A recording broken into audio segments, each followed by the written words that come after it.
وخاتم الأنبياء.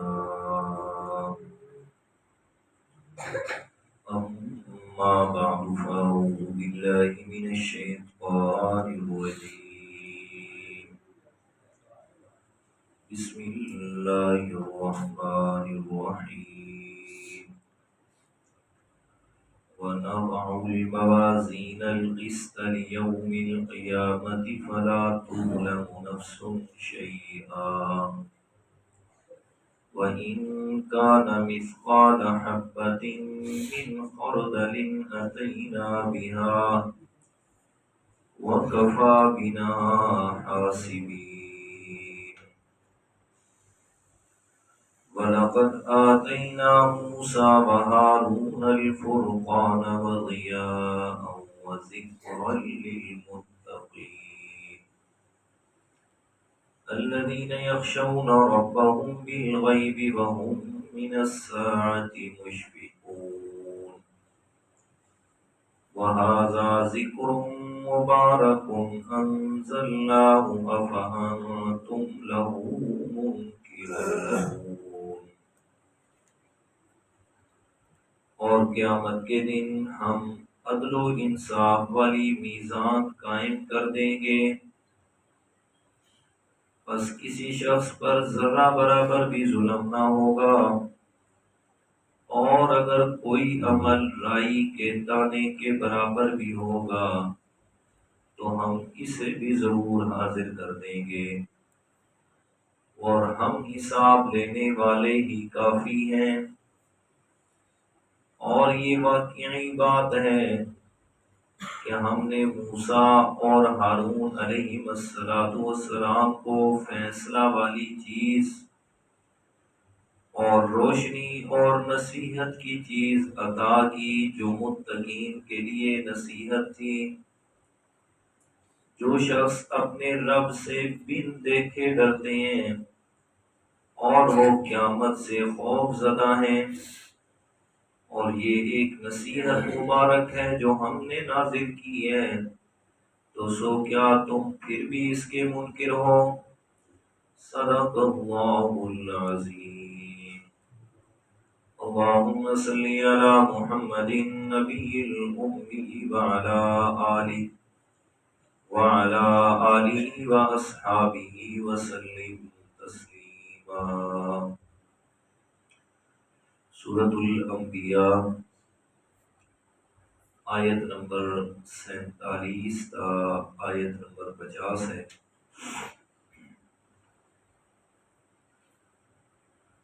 خالق کائنات نے سورۃ الانبیاء کے شروع سے لے کر آیت نمبر 46 تک مختلف انداز سے اور مختلف عنوانات سے دنیا کائنات کو یہ بات سمجھائی ہے کہ ساری کائنات اس کا خالق بھی میں اللہ تعالی ہوں، اور بنانے کے بعد اس نظام کو چلانے والا بھی میں اللہ تعالی ہوں،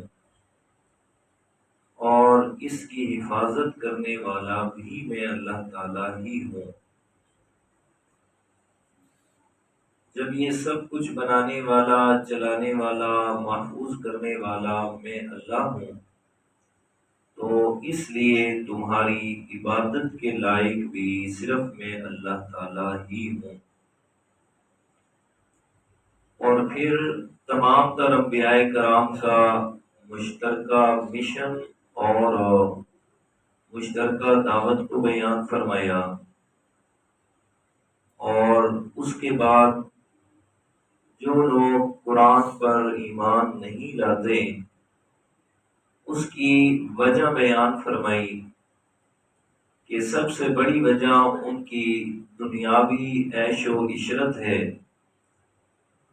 دنیاوی ساز و سامان ہے، اور جان بوجھ کے میں اللہ تعالیٰ کے احکامات سے بہرے بنے ہوئے ہیں، باوجود اس کے کہ سمجھنے کی طاقت بھی ہے اور سمجھ بھی سکتے ہیں، لیکن توجہ کرنے کے لیے بالکل تیار ہی نہیں ہے، کیونکہ وہ دنیا کے مال و دولت اور دنیا کی زندگی کو دل دے بیٹھے ہیں اور دنیا کے ساتھ محبت کر بیٹھے، اور اس حد تک آگے بڑھ گئے کہ اللہ تعالی کی طرف دھیان اور رجحان کرنے کے لیے بھی تیار نہیں ہے۔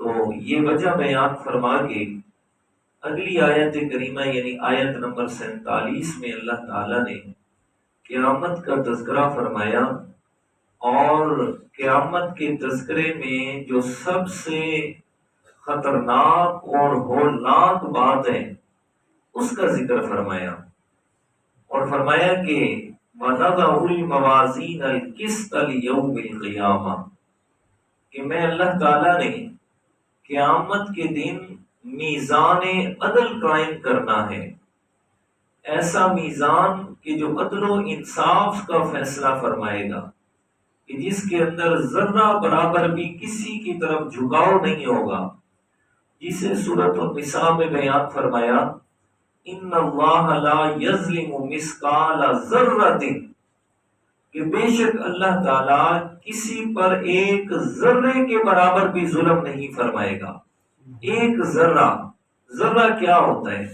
اکثر اوقات میں سردیوں کے موسم میں آپ نے دیکھا ہوگا جب سورج طلوع ہوتا ہے تو وہ روشن دانوں سے چھوٹی چھوٹی روشنی کمرے میں آ رہی ہوتی ہے، اور اس روشنی کے اندر کچھ اجسام ہمیں نظر آتے ہیں جو حرکت کر رہے ہوتے ہیں۔ وہ جو چھوٹے چھوٹے اجسام انہیں ذرہ کہا جاتا ہے۔ دنیا کا کوئی بھی بڑے سے بڑا سائنسدان آج تک اس ذرے کا وزن کرنے کے لیے کوئی ترازو نہیں بنا سکا۔ اللہ تعالیٰ فرماتے مثقال ذرۃ، وہ اس ذرے کے برابر یا اس سے بھی کوئی چھوٹی نیکی ہوگی یا برائی ہوگی، میں اللہ تعالیٰ نے اسے بھی میزان کے اندر آ کے رکھنا ہے۔ مثقال ذرۃ، فرمایا چھوٹے سے چھوٹا ذرہ بھی آئے گا، اور اس دن اس ذرے کے برابر بھی کسی انسان پر ظلم نہیں کیا جائے گا۔ اور سورۃ زلزال میں فرمایا فَمَن يَعْمَلْ مِثْقَالَ ذَرَّةٍ خَيْرًا يَرَهُ وَمَن يَعْمَلْ مِثْقَالَ ذَرَّةٍ شَرًّا يَرَهُ، فرمایا نیکی وہ بھی اس ذرے کے برابر ہوگی تو انسان اسے اپنے نام اعمال میں پائے گا، اور برائی اگر اس ذرے کے برابر بھی ہوئی تو وہ بھی اپنے نام اعمال میں پائے گا۔ اور فرمایا فلا تظلم نفس شیئا، اس دن کسی انسان پر ایک ذرے کے برابر بھی کچھ بھی ظلم نہیں ہوگا۔ جو کر کے آیا، جیسا کر کے آیا، جس کے ساتھ کر کے آیا، جب بھی کر کے آیا، پر میں ہر ایک چیز کو میں اللہ تعالیٰ نے اس کی نظروں کے سامنے لا کے کھڑا کرنا ہے، اور جن اعضاء سے وہ اعمال کرتا رہا، پر میں وہی اعضاء اس کے خلاف گواہی دیں گے۔ زبان پہ اللہ تعالیٰ نے مہر لگا دینی ہے، جسے سورہ یاسین میں فرمایا اليوم نختم على افواہہم وتکلمنا ایدیہم وتشہد ارجلہم بما کانوا یکسبون، میں اللہ تعالیٰ نے انسان کی زبان کو بند کر دینا ہے، اس کے ہاتھوں نے، اس کے پاؤں نے، جسم کے ایک ایک عضو نے، جس سے بھی اس نے کوئی گناہ کیا، پر میں ہر ایک چیز بول کے بتائے گی۔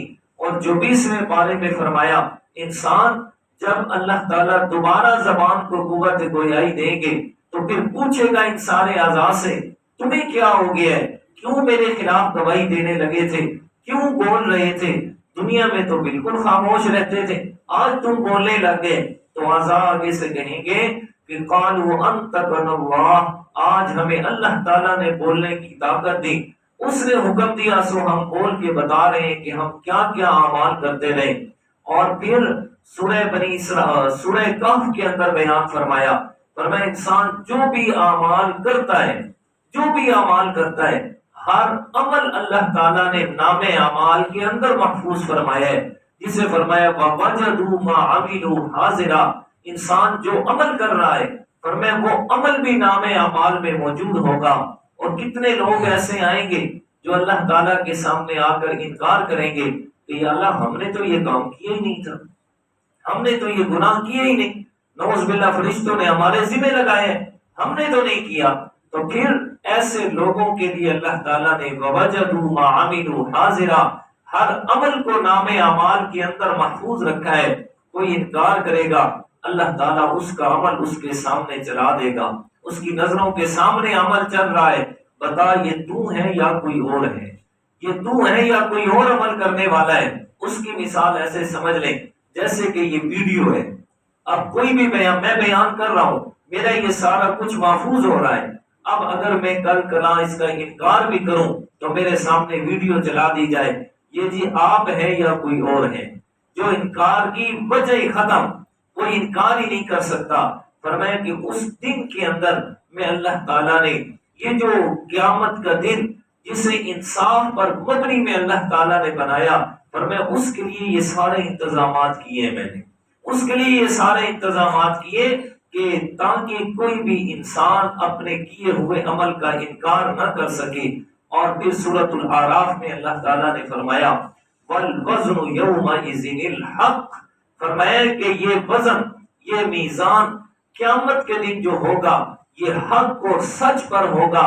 فَمَنْ ثَقُلَتْ مَوَازِينُهُ فَأُولَئِكَ هُمُ الْمُفْلِحُونَ وَمَنْ خَفَّتْ مَوَازِينُهُ فَأُولَئِكَ الَّذِينَ خَسِرُوا أَنفُسَهُمْ، فرمایا فَمَنْ ثَقُلَتْ مَوَازِينُهُ، کہ جس کا نام اعمال میں وزن بڑھ گیا، جس کی نیکیاں بڑھ گئی، فَأُولَئِكَ هُمُ الْمُفْلِحُونَ، فرمایا وہی کامیاب ہونے والا ہوگا۔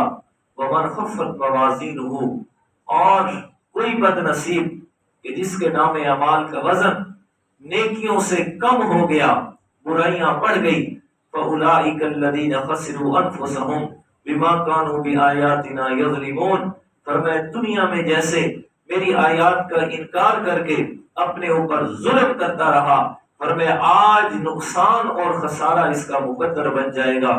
اور میرے دوستو، یہ دنیا کا نظام، یہ دنیا کے ساز و سامان، یہ دنیا کی عیش و عشرت، اس ساری چیزوں نے ایک دن ختم ہو جانا ہے، اور اس کی کامیابی بھی عارضی، اس کا نقصان بھی عارضی، ساری چیزیں ختم ہونے والی۔ اور اگر قیامت کے دن کا نقصان اللہ نہ کرے کسی کے مقدر میں آ گیا تو میرے پیارے، نہ اس جہان نے ختم ہونا اور نہ اس جہان کے نقصان نے ختم ہونا۔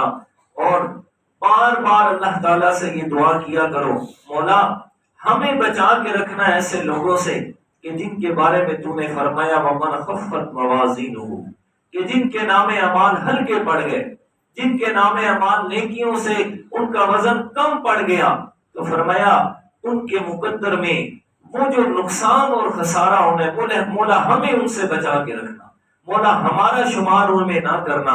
ثقلت موازینہ، مولا ہمارا شمار ان میں کرنا کہ جن کے نام اعمال نیکیوں سے بھاری ہو جائیں گے، نیکیوں سے بھاری ہو گئے۔ اور پھر وزن ہی کیا ہونا ہے، کس طرح وزن ہونا ہے، مختلف اس میں احادیث اور مختلف روایات ہیں۔ جو سب سے مسلم روایت ہے وہ میں آپ کو عرض کر دیتا ہوں۔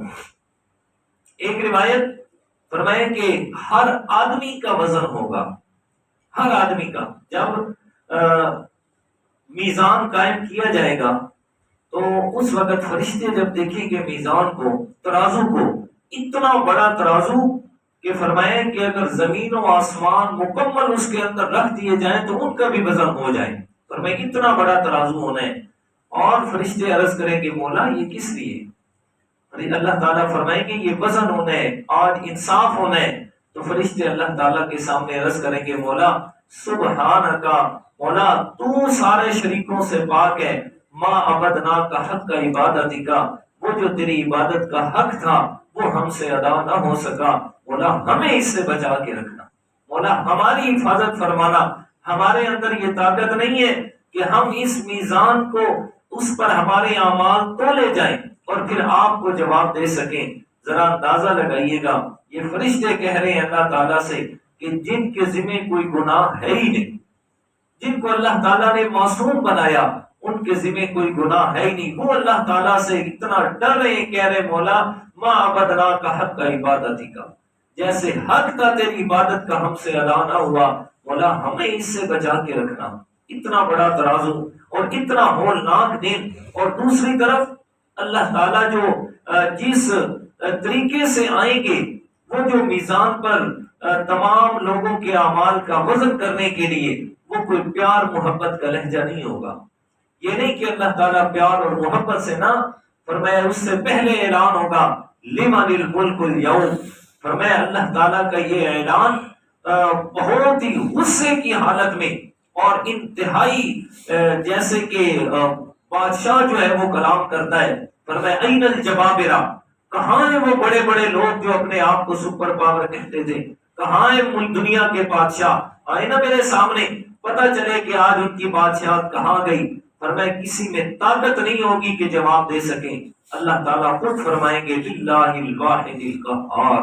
آج اس اکیلے اللہ تعالیٰ کی بادشاہت ہے جو ساری کائنات پہ قہار تھا، ساری کائنات پہ زبردست تھا. آج ساری کائنات کی آنکھیں کھلیں گی. آج ان لوگوں کی آنکھیں اور ان لوگوں کو سب کچھ سامنے آئے گا کہ جو دنیا میں بڑے بڑے دعوے کرتے تھے، کہ جن کی زبانیں خدائی زبانیں ہوا کرتی تھی. آج پتا چلے گا کہ ہمیں تو کچھ بھی نہیں ہمارے ہاتھ میں، کچھ بھی نہیں. وہ جو انسانوں کا قتل کرنا اور معصوم لوگوں کا خون بہانا اور مسلمانوں کو مولی گاجر کی طرح کاٹنا اپنا فریضہ سمجھتے ہیں، فرمایا اس دن پتا چلے گا. اور اس دن ان کی حالت دیکھنے کے قابل ہوگی کہ جب مظلوموں کا ہاتھ ہوگا اور ان کا ادھر سے گریبان ہوگا اور ادھر سے میرے رب کی طرف سے اعلان ہوگا این الجبابرہ، کہاں ہے وہ دنیا کے اندر ظلم اور تشدد کرنے والے؟ آئے میرے سامنے، میں ان کو ایک ایک چیز کا بدلہ دینا ہے. فرمایا پھر پتا چلے گا، پھر اس دن یہ سامنے آئے گی بات کہ دنیا میں کیا کر کے آئے. آج دنیا میں ہر آدمی اپنی طاقت کے مطابق فرعون بنا ہوا ہے. ہر آدمی اپنی طاقت اور قوت کے مطابق اپنی فرعونیت پہ ڈٹا ہوا ہے. اور میں پتا اس دن چلے گا جس دن اللہ تعالیٰ کے سامنے حاضری ہوگی. ہاں، حضرت عائشہ رضی اللہ تعالیٰ عنہ سے روایت ہے، مشکات شریف میں حدیث ہے. فرماتی ہیں کہ ایک شخص آپ صلی اللہ علیہ وسلم کے پاس آیا اور آ کے کہتا ہے یا رسول اللہ، میرے کچھ غلام ہیں جو مجھے بہت زیادہ تنگ کرتے ہیں، میری غیبت بھی کرتے ہیں، کام بھی ٹھیک نہیں کرتے، اور جب مجھے غصہ آتا ہے نا تو پھر میں ان کو مارتا ہوں، میں ان کو اس کی سزا دیتا ہوں. یا رسول اللہ بتائیے گا کہ اس میں میرے لیے کیا حکم ہے؟ آپ علیہ السلام والسلام نے فرمایا کہ قیامت کا دن ہوگا تو وہ جو آپ کے غلام اور آپ کے نوکر آپ کو برا بھلا کہہ رہے ہیں، آپ کی غیبت کر رہے ہیں، کام نہیں ٹھیک کر رہے، انہیں اس کا بدلہ دینا ہوگا. اور اس کے بدلے میں جو آپ ان کو سزا دے رہے ہیں، آپ ان کو مار رہے ہیں، سزا دے رہے ہیں، تو فرمایا اس کا بھی آپ سے بدلہ ہوگا. کس طرح؟ فرمایا اگر آپ کی سزا ان کے گناہ کے مطابق ہوئی تو پھر تو برابر سرابر کام چھوٹ جائے گا، اور اگر آپ کی سزا ان کے گناہ سے کم تھی تو پھر ان سے بدلہ لے کے آپ کو دیا جائے گا، اور اگر آپ کی سزا ان کے گناہ سے زیادہ ہوئی تو پھر آپ سے ان کو بدلہ لے کے دیا جائے گا، یعنی آپ کو سزا دی جائے گی. اب تیری مرضی جو کر. جب سنی نا یہ بات تو حضرت عائشہ رضی اللہ تعالی عنہ فرماتی ہیں ہم نے اس آدمی کو دیکھا یہاں سے اٹھا اور یہ چیخو پکار کرتا ہوا جا رہا تھا. کہتا یا رسول اللہ، کیا اس بات پہ مجھے بدلہ دینا ہوگا؟ کیا یہ بھی مجھ سے پوچھو گی کہ میرے غلام ہیں اور میں ان کو مار رہا ہوں اور میں ان کو سزا دے رہا ہوں ان کے گناہ پر؟ آپ نے فرمایا بالکل ایسے ہی ہوگی. روتے روتے کہتا ہے یا رسول اللہ، پھر تو دن بڑا سخت ہونا ہے، گواہ ہو جائیے میرے سامنے اس بات پر کہ میں نے ان سارے غلاموں کو آزاد کر دیا، اس لیے کہ نہ یہ ہوں گے اور نہ قیامت کے دن مجھ سے ان کے بارے میں پوچھ ہوگی. جی تو یہ فرمایا کہ جو مار رہے ہیں اپنے غلاموں کو، زبردستی کام لے رہے ہیں. یہ پچھلے سے پچھلے جمعے پر میرے پاس ایک آدمی آ گیا جمعے کے بعد، رو رہا ہے بیچارہ، رو رہا ہے. میں نے یار کیوں روتا ہے؟ حوصلہ تو گر، بات تو بتا کیا ہے. کہتے ہیں استاد جی بات یہ ہے کہ جس آدمی کے پاس میں دکان پہ کام کرتا ہوں وہ مجھے نماز کی چھٹی نہیں دیتا.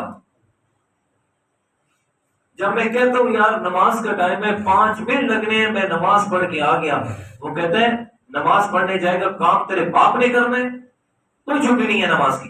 بڑا آیا تو نمازی، بڑا آیا تو نمازیں پڑھنے والا، ادھر پہلے کام کر، کام سے ٹائم ملے گا، جانا نہیں تو کوئی چھٹی نہیں. جی ایسے فرعون بھی ہمارے معاشرے کے اندر موجود ہیں. ہاں فرمایا کہ وَنَضَعُ الْمَوَازِينَ الْقِسْطَ لِيَوْمِ الْقِيَامَةِ فَلَا تُظْلَمُ نَفْسٌ شَيْئًا، فرمایا ذرہ برابر بھی اس میں کمی نہیں ہوگی، ہر ایک کو اس کا بدلہ دیا جائے گا۔ اور حدیث پاک کیا ہے؟ فرمایا کہ جو انسان بھی اپنے پاس رہنے والے نوکروں کے ساتھ اچھا سلوک کرتا ہے، اور خاص کر ماہ رمضان آتا ہے تو ماہ رمضان میں ان پر کام کا بوجھ اور برڈن کم کر دیتا ہے صرف ماہ رمضان کی وجہ سے، فرمایا اس کو دو انعام ملتے ہیں۔ پہلا انعام فرمایا اس کے اللہ تعالیٰ پچھلے گناہوں کو معاف فرما دیتا ہے۔ دوسرا انعام فرمایا اس کو ہر دن ایک غلام آزاد کرنے کے برابر ثواب دیا جاتا ہے۔ اتنا بڑا انعام، لیکن دوسری طرف کام کا بوجھ ہلکا کرنا تو دور کی بات ہے، ماہ رمضان آتے پہلے سے دگنا کر دیا جاتا ہے، پہلے سے زیادہ کر دیا جاتا ہے۔ جی جتنے پرائیویٹ سیکٹر میں کام کرنے والے، میں خود پرائیویٹ سیکٹر میں کام کر رہا ہوں، جی آگے سے فرعونیت کی زبان بولی جاتی ہے۔ اگر ریکویسٹ لے کے جائیں کہ جناب مہربانی کریں، قرآن مجید کو پڑھنا ہوتا ہے، یاد کرنا ہوتا ہے، منزل کرنی ہوتی ہے، اور بھی بہت سارے، پھر روزہ ہوتا ہے، تھکاوٹ ہو جاتی ہے، مہربانی کریں کچھ کام کا برڈن کم کر دیں۔ جی نہیں ہو سکتا، نہیں ہو سکتا ایسے، یہ ممکن ہی نہیں ہے کہ ہم کام کا برڈن ایسا ہی، زیادہ ہو سکتا ہے، کم نہیں ہو سکتا۔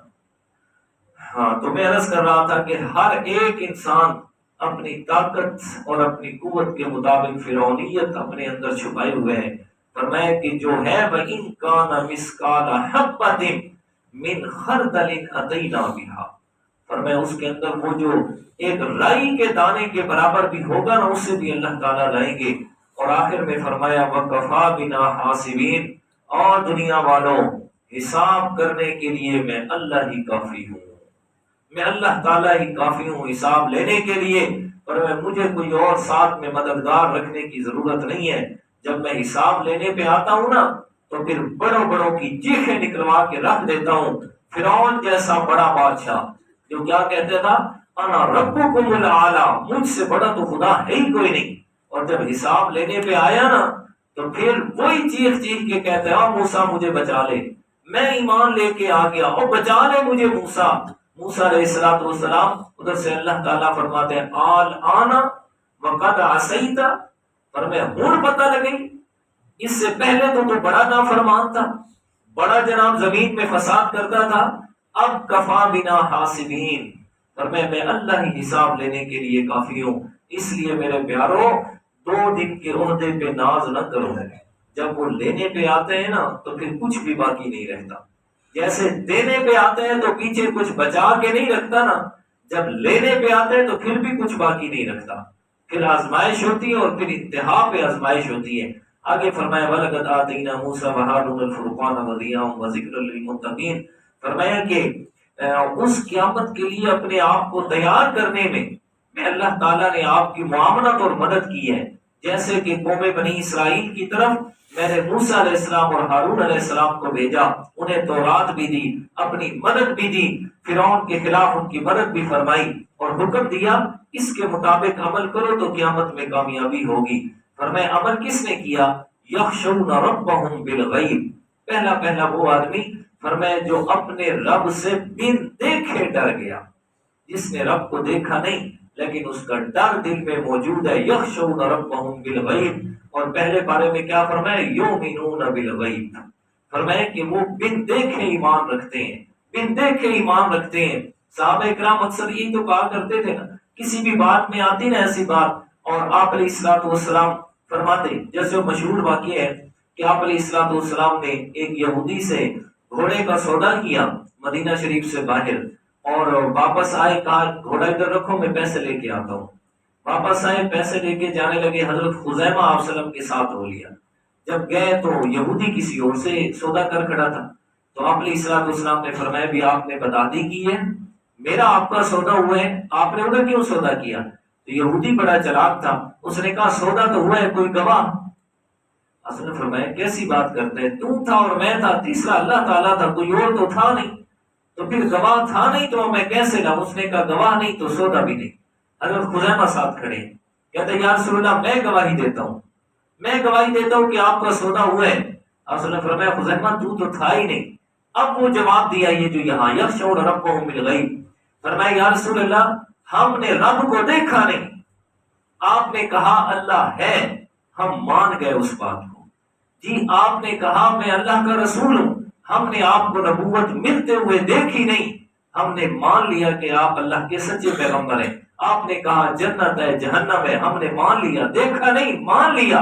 یخشون ربهم بالغیب، جب بن دیکھی چیزوں پر ہم مان رہے ہیں، ایمان رکھ رہے ہیں کہ آپ نے سچ کہا ہے، یہ تو دنیاوی معاملات میں، بھلا اس میں آپ کیسے جھوٹ بول سکتے ہیں؟ تو آپ سچ کہہ رہے ہیں۔ تو اس موقع پہ آپ صلی اللہ علیہ وسلم نے کیا فرمایا؟ میرا خزیمہ وہ صحابی ہے، فرمایا جس معاملے میں ایک خزیمہ گواہی دے گا نا، اس کی گواہی 2 آدمیوں کے برابر ہوگی، 2 آدمیوں کے برابر۔ پھر آگے چل کے آپ صلی اللہ علیہ وسلم کی ہر کام میں حکمت تھی نا اللہ تعالیٰ کی طرف سے۔ آگے چل کے قرآن مجید کی تدوین کا وقت آیا، لکھ کے محفوظ کرنا ہے، تو حضرت ابوبکر صدیق نے اعلان فرمایا لے آؤ جس جس کے پاس قرآن مجید لکھا ہوا ہے۔ وہ جنگ یمامہ 1200 صحابہ کرام کا شہید ہونا، 700 حفاظ کرام کا شہید ہونا، اس وجہ سے قرآن مجید کو لکھنے کی ضرورت پیش آئی۔ تو ساری آیات آ رہی ہیں، ایک ایک آیت کتنے لوگ لا رہے ہیں۔ آخر میں سورۃ توبہ کی آخری 2 آیات رہ گئی، جسے صرف حضرت خزیمہ لے کے آئے۔ فَإِن تَوَلَّوْا فَقُلْ حَسْبِيَ اللَّهُ لَا إِلَٰهَ إِلَّا هُوَ عَلَيْهِ تَوَكَّلْتُ وَهُوَ رَبُّ الْعَرْشِ الْعَظِيمِ۔